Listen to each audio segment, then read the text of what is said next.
Hello there. This is a contest entry, a quick contest entry for Glen Kellaway. The reason it's quick is that this is the last day of your contest, Glen. I wanted to take part very much because, well, I'm a big fan of yours. You were one of the first channels I discovered in this thing called the vinyl community, and you're such a lovely, passionate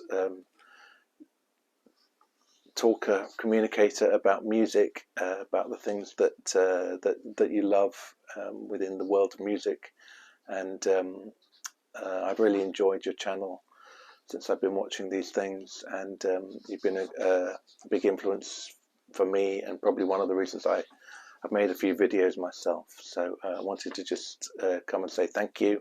I know your competition is a push to 1,000 subscribers. You're well over that now, which is absolutely how it should be. I'm sure it's just a matter of time before you hit 2,000 and more. So well done, Glen. So the competition Glen has asked for is, or the competition entry Glen has asked for, is to show 3 prog albums. Glen is getting heavily into prog rock recently, and so that's what he's asked for. Probably one of the reasons I didn't enter this straight away is that I'm not really into prog. I was a while back, in fact, as I've said a few times recently. Camel was the first band I ever saw live, age 12, and I did listen to quite a lot of prog music early in my kind of record buying life.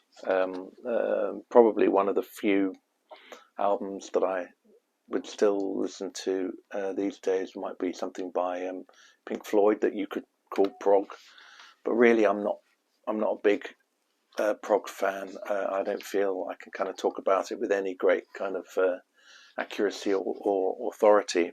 But I was while I was pondering, like, oh, I'd like to take part in Glen's video, but I'm not really a prog guy. What shall I do? I kind of looked up progressive rock, and I found this little bit in amongst a whole bunch of other stuff going. Progressive rock, bands who abandon standard pop traditions in favour of instrumentation and compositional techniques more frequently associated with jazz, folk or classical music. Prog is based on fusions of styles, approaches and genres involving a continuous move between formalism and eclecticism. And I wondered about this whole idea of progression, artists who have really kind of pushed on within their careers and progressed, really, for want of a better word. So I thought, oh, maybe my entry would be a kind of slightly different take on prog, in that thinking about 3 artists that have really progressed. So with that in mind, the first one that came instantly to mind was Radiohead. So this is Radiohead's album called The Bends, which is from 1995. I think it's their second album, and it's pretty much a kind of indie rock album. In places, there are kind of 3 guitarists. It's pretty much guitar based.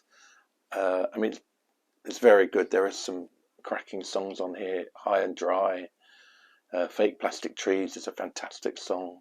Nice Dream, Maya and Lung. I mean, the whole album is fabulous.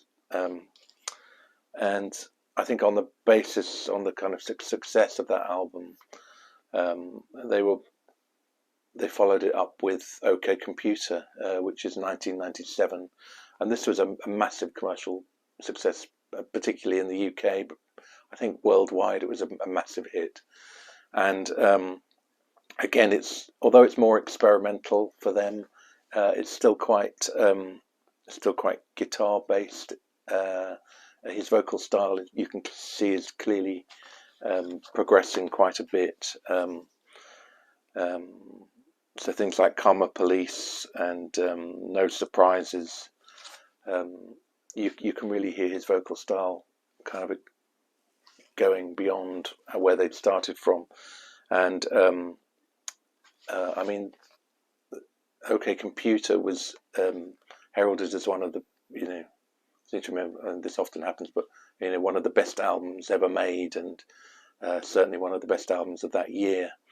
and I think that caused the band a lot of kind of problems internally, feeling pressure that whatever they had to follow that up with somehow had to compete with this, and ultimately it pushed them into kind of totally rethinking what they wanted to do, really.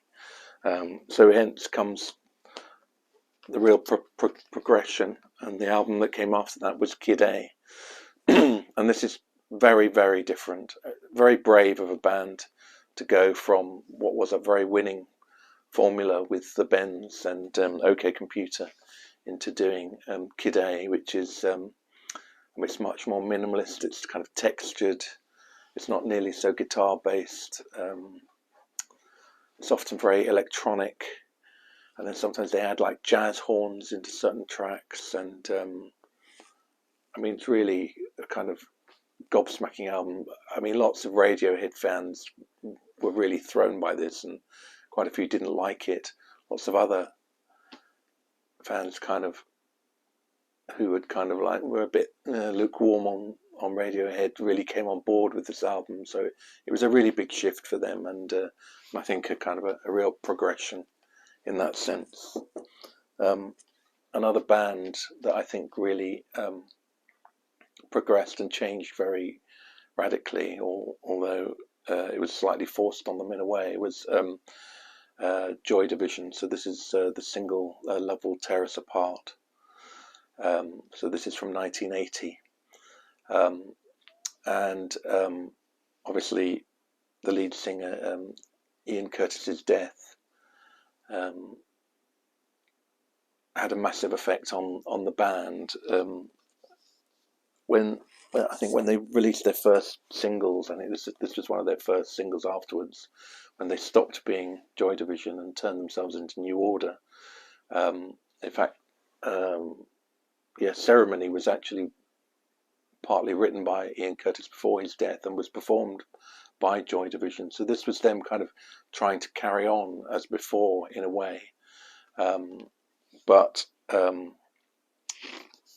by the following year, by 1981, 82, I mean, I bought this kind of EP, which is called Factus 8. But two songs on there particularly, which is Everything's Gone Green and Temptation, were a massive change. Far more electronic, less dark, less brooding, and much more upbeat, very electronic, very danceable. Just totally different shift. And again, very brave of them to kind of really stop what they were doing at that time as Joy Division and really find a new voice for New Order. And it's very rare, I think, for bands to just totally do a kind of about turn in that sense, or to do it successfully anyway. So yeah, I would say that's a kind of real progression. I mean, including a change of name and kind of slightly perhaps forced upon them, but still very brave nonetheless. That one. And then finally, I was thinking about The Cure. So this is an album called Standing on the Beach. This is a singles album they put out in 1986. And I think for me, this really kind of underlines how kind of poppy the band were, even though they're called a kind of goth band. Things like Love Cats and Let's Go to Bed and In Between Days and Boys Don't Cry. It's quite a poppy gothic band, really. And I think that's where they got known. That's where they'd kind of had their biggest success. And I think it was causing problems within the bands, that they were being known for something that they weren't totally behind, or they didn't feel properly represented what they wanted to do. And I think by the time, so that's 1986, I think Kiss Me came later, but for their 8th studio album in 1989, they released this, which is Disintegration. which is a much darker album, and it's kind of introspective, and it's in place. It's kind of beautifully drenched in like kind of despair and this kind of haunting atmosphere. I mean, there are songs on here like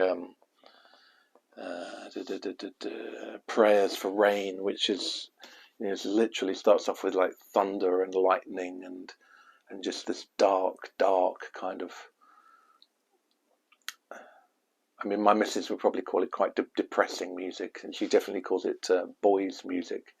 But I think it's absolutely beautiful album, certainly their best album from my point of view, and a real kind of like stripping out of all their pop sensibilities, and a real kind of concentration or a focus on something far more exotic, and although darkly exotic, but still far more kind of from the heart, and for that reason, for me, far more beautiful than anything they'd done before and probably since. But yeah, this feels like a real progression for me. So those are three kind of albums that I feel are progressive in an unlikely way. And thank you for watching. And once again, congratulations, Glenn, fully deserved. And onwards and upwards, my friend. Okay, thanks very much. Bye.